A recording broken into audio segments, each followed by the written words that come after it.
Baka namin.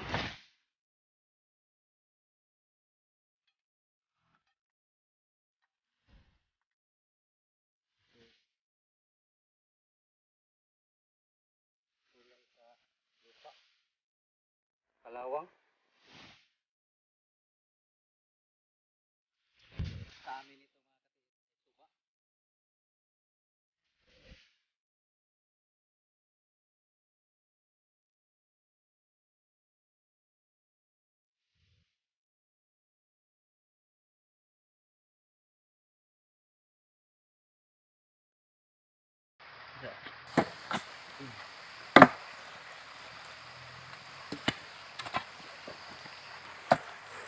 mga katiis.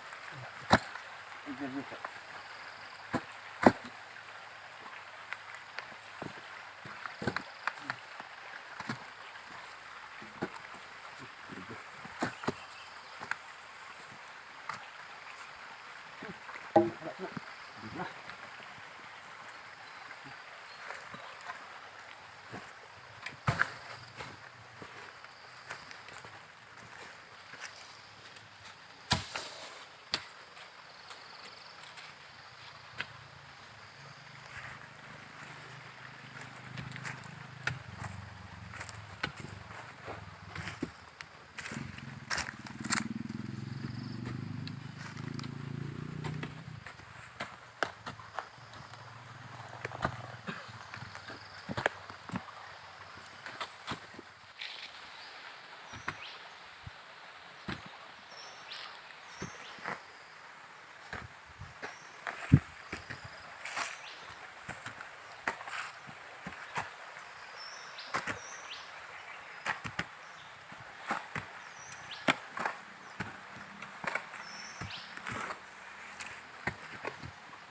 Bata.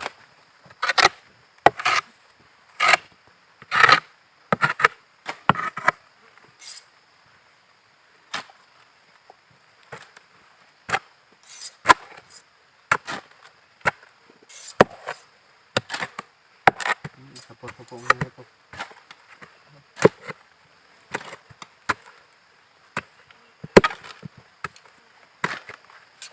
Hindi usaw. Ba?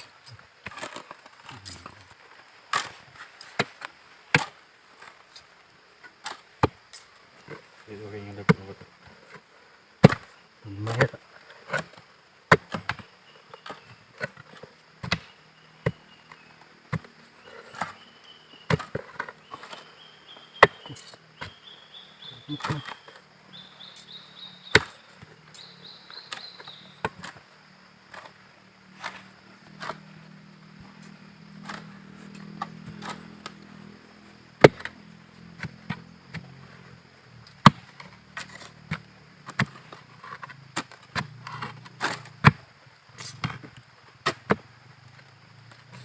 Linis, diba?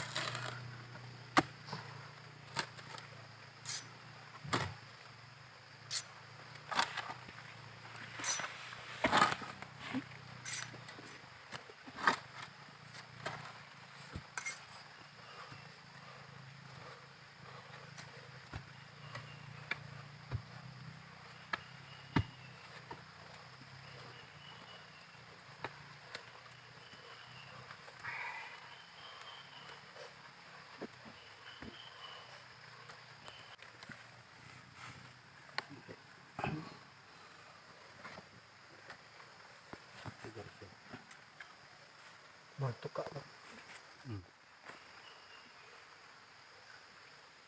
Umay. Balik kasi. Kasi ni saya kanan. Palihado. Diamond. Diamond siya na tangtang na doon dire. Matangtang ta dire. Diamond. Diamond.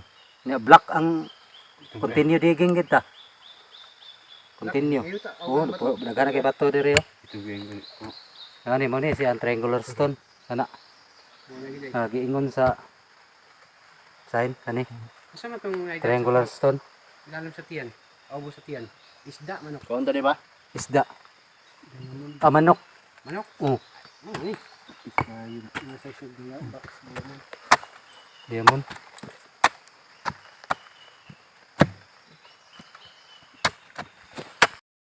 Buka na gawa. Dito ba? Tapi.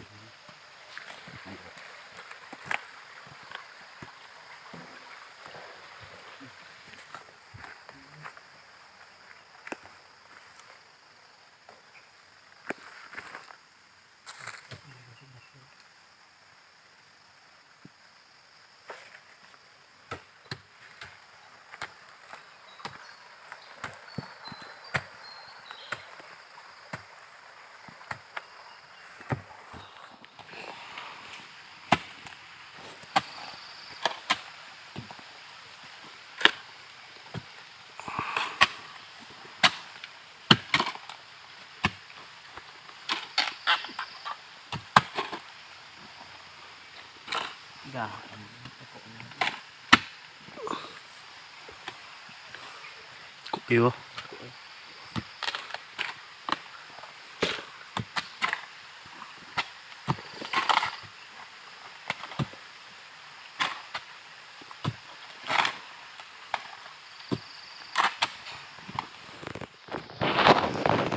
Yeah.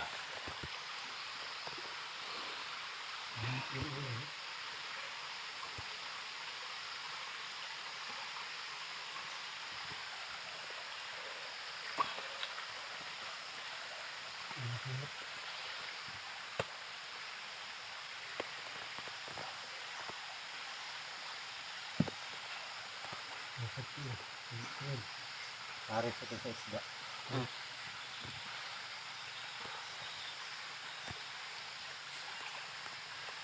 Hindi kita. Kakaupat na na. Aubo na ano. Oh, upat na na. Umog lagi diyan. Na itom. May ganang yun tao. Dito dalag. Sige, wala ganun. Ay.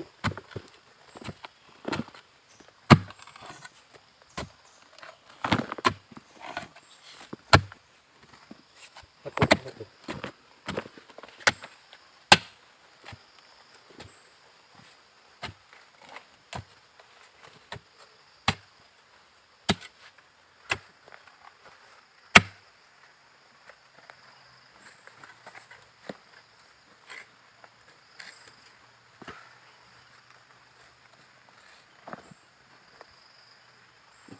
Isda.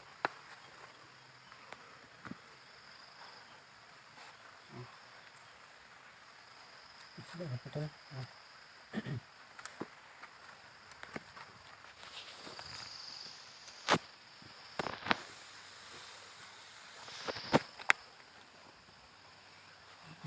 Box. Box. At ngayon mga katiits, kung napapansin ninyo, dalawa ang hukay namin ngayon. Yan ang una na merong ahas na marker. Yan, hinukay namin in scientific method mga katiits. Sinunod namin ang pointers ng napakalaking bato. Yan ang napakalaking bato mga katiits na tinabunan na namin. Pero meron kaming nadiskubrihan dyan banda dahil merong poison na andyan sa hukay namin, kaya tinigil namin mga katiits at nag change direction kami sa ikalawang hukay.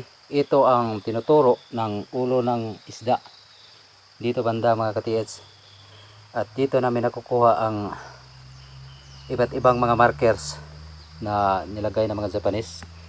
At kung mapapansin niyo dito sa gitna ng dalawang hukay, Yan ang poison na nahukay namin. Yan. Kakaiba ang amoy ng lupa na yan. Bilog yan nung hindi pa namin binasag. Pero nung binasag ng kasamahan ko ay kakaiba ang amoy. Parang kalburo mga katiits. Yan ay may halo ng cyanide at iba't iba pang mga poison na hindi natin alam. Ito ang area. Malambot yan patungo sa ilalim mga katiits kahit palanas na.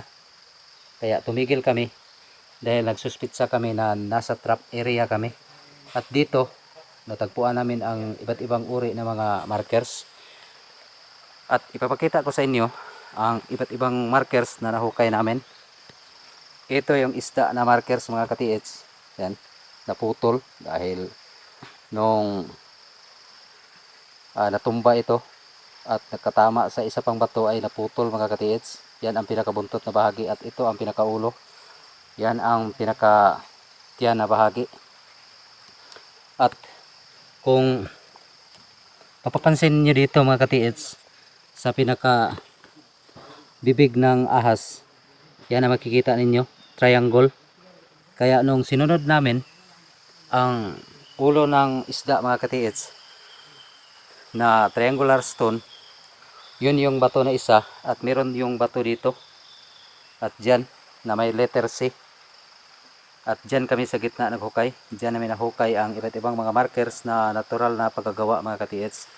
At ito, kung tingnan natin, sadyang natural ito mga katiits. Pero ito ang kakaiba na gawa ng mga Japanese na hindi nila hinahalata ang mga sign. Yan ay letter B. Yan mga katiits. Letter B.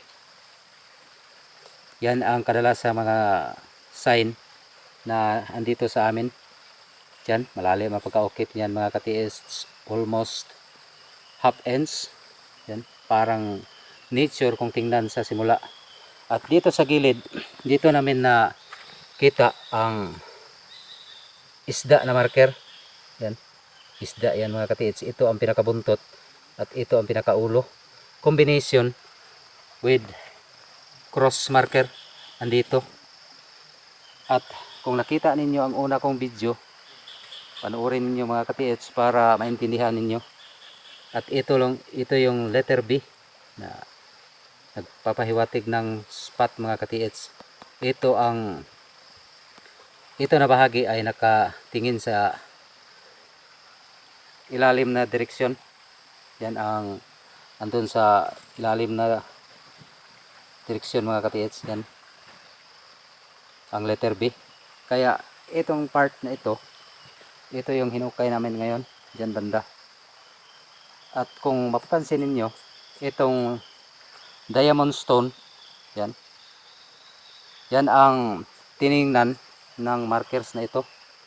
Itong parang mata mga katiits or letter B. Yan, sabi ng mga kasamahan ko parang Ray-Ban lang or sunglasses marker.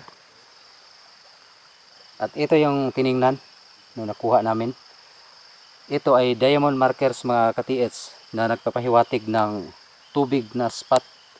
Kaya kung makikita ninyo dyan banda sa sapa, dyan ang tubig na area. Yan. Kaya kung makuha na namin ang level ng tubig dito, yan, tubig ang lalabas dito mga katiits kung makuha namin ang level ng sapa. Yan. Kaya yan ang tinatarget namin dito sa hukay namin. At ipapakita ko pa sa inyo ang kakaibang mga markers na gawa ng mga Japanese dito banda mga katiits. Sadyang inipon talaga namin ang lahat ng mga markers para maintindihan ninyo. Ito ang manok, ulo ng manok na sign. At ito yung ikalawa mga katiits na merong guhit dito na nagpapahiwatig ng passage under. Yan ang nakuha namin.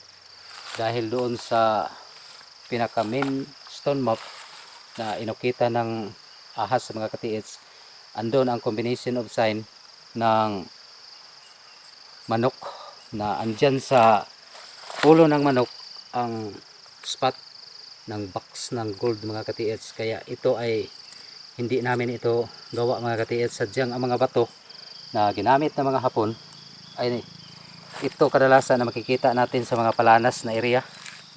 Hindi sila gumamit ng bato na galing sa mga sapa. Sadyang natural ang paggagawa mga ka-TH. Ganyan ang mga tricks ng mga Japanese. Kaya mag-ingat tayo. Katulad nito. Ulo ng manok mga ka-TH na naputol pa. Yan. Yan ang mga nakuha namin. Isa. Ikalawa ito. Yan. At tatlo. Ito. At ito ang ikaapat mga ka-TH. Mga manok na sign or ulo. Kaya kapag ganyan ang makikita ninyo sa area, positive ang site mga ka-TH, kailangan na lang ituloy ang paghuhukay dito sa area na ito. Kaya dalawa ang hukay namin dahil possible may poison dito, dahil ito ang buntot, pinakabuntot ng ahas. At dito ang tinuturo ng face marker mga ka-TH or isda dito na side. Yan na ang tambak ng lupa namin. Napakadami na mga ka-TH.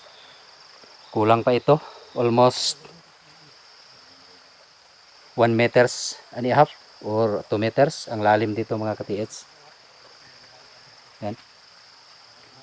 Yan ay palanas na area. Yan ang hugis isda na kung tingnan ninyo mga ka-TH, parang busog na isda mga ka-TH. Yan.